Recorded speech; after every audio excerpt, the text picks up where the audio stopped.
The human immune system can be compared to an army of cells that protect you from foreign pathogenic microorganisms that can make you sick. And the first line of defense against this is the integumentary system, your skin, which works to keep these pathogens out. The second line of defense is the nonspecific response, which removes those pathogens that do get inside. And the third line of defense, which I will be explaining in a future video, is the specific response, which attacks pathogens that remain inside the body and prevents future infections. Your integumentary system acts as the first line of defense against the invasion of microbes that are trying to take over your body. And there's three different parts of the integumentary system. The first is the skin. And your skin has different layers, the bottom layer being the dermis, which gives structural support and has your nerve endings and blood vessels. And the outer layer is only about 10 to 30 cells thick, and that's called your epidermis. And on your epidermis is a lot of non-pathogenic bacteria. And this non-pathogenic bacteria is called your normal flora. And your normal flora, as long as it's healthy, actually prevents pathogenic bacteria from growing on your body. And so it's a good thing to have that.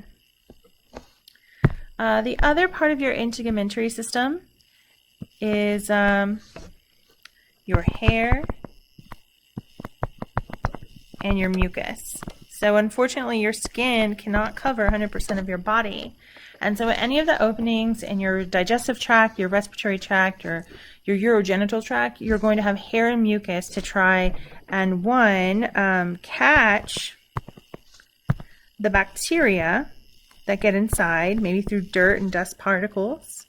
And it tries to catch it with the mucus.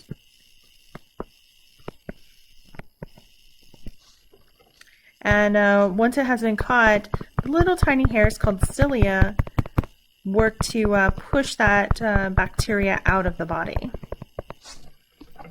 And then a third part of your integumentary system is actually your sweat. And your sweat is actually an enzyme called a lysozyme.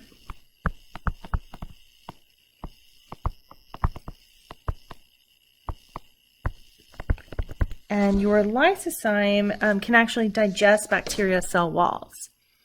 And so if you're going to consider your immune system to be the army that is trying to protect the invaders of pathogens from getting inside of your body, you would want to consider your skin would be like the wall,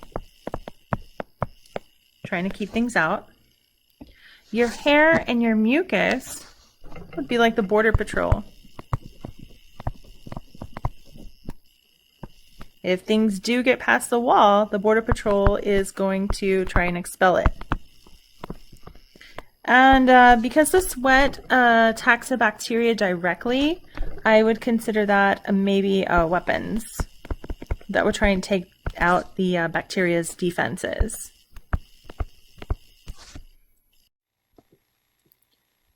So if a foreign pathogen does make it past the integumentary system, the body's second line of defense kicks in, which is the nonspecific response. And the key word here is leukocytes.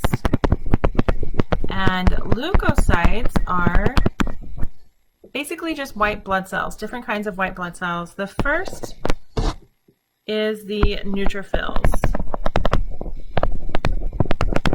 And neutrophils are the first white blood cell to the site of infection, and they're going to try and seek out any foreign pathogen they can find and destroy it.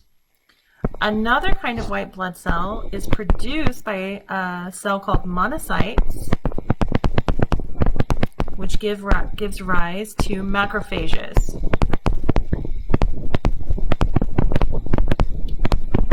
And so neutrophils and macrophages are similar to each other in that they both try to destroy foreign invaders with something called phagocytosis. And phagocytosis means to eat the cell. And so if you have a pathogen, these white blood cells will surround the pathogen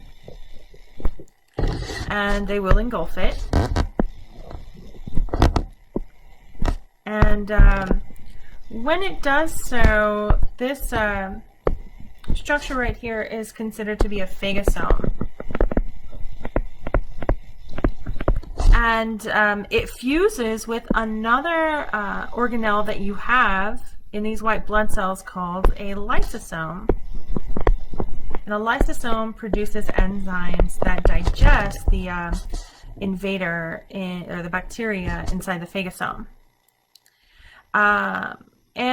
These two white blood cells do basically the same method for phagocytosis, but the macrophages are just much larger, where the neutrophils are more in number. And so if this were an army, I would consider the neutrophils to be like the ground troops. They get there first, and there's a lot of them.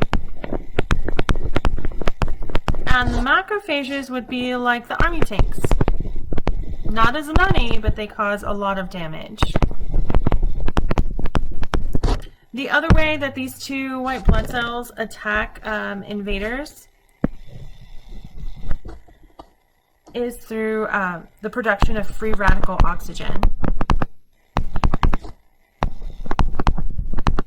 And free radical oxygen attaches to the pathogens and causes them to start degrading.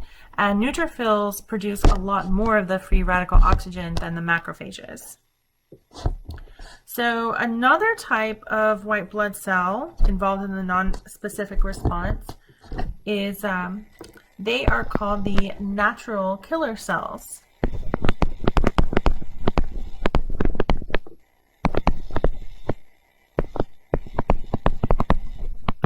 And natural killer cells search out any cell that has been infected with a pathogen, and they trigger something called apoptosis.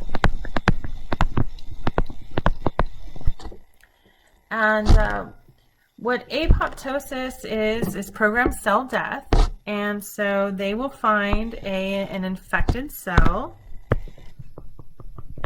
with bacteria inside. And these natural killer cells will release something called perforin.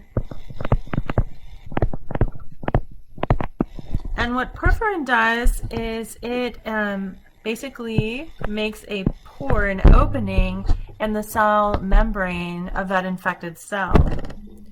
And it allows a protein called granzymes to get inside,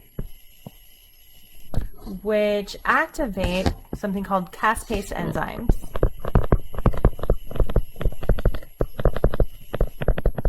And this is what triggers the cell to destroy itself through apoptosis. If this were in a war, I would consider natural killer cells to be sort of like a battering ram that would allow the troops to break down a wall of a structure they were trying to attack.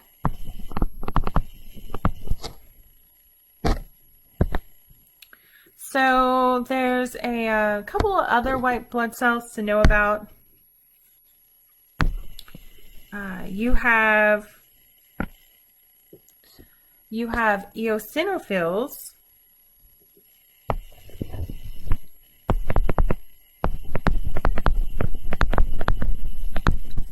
and they produce toxic proteins against parasites.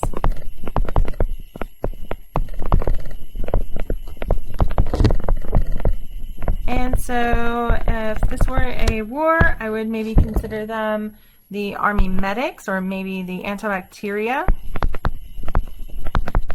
that would protect the troops from getting sick with different parasites from wherever they're fighting. And then the last white blood cell involved in this response is called the basophils.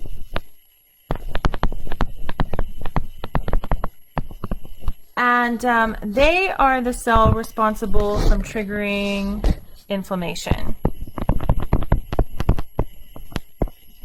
the inflammatory response, which I will make a future video to explain how this works.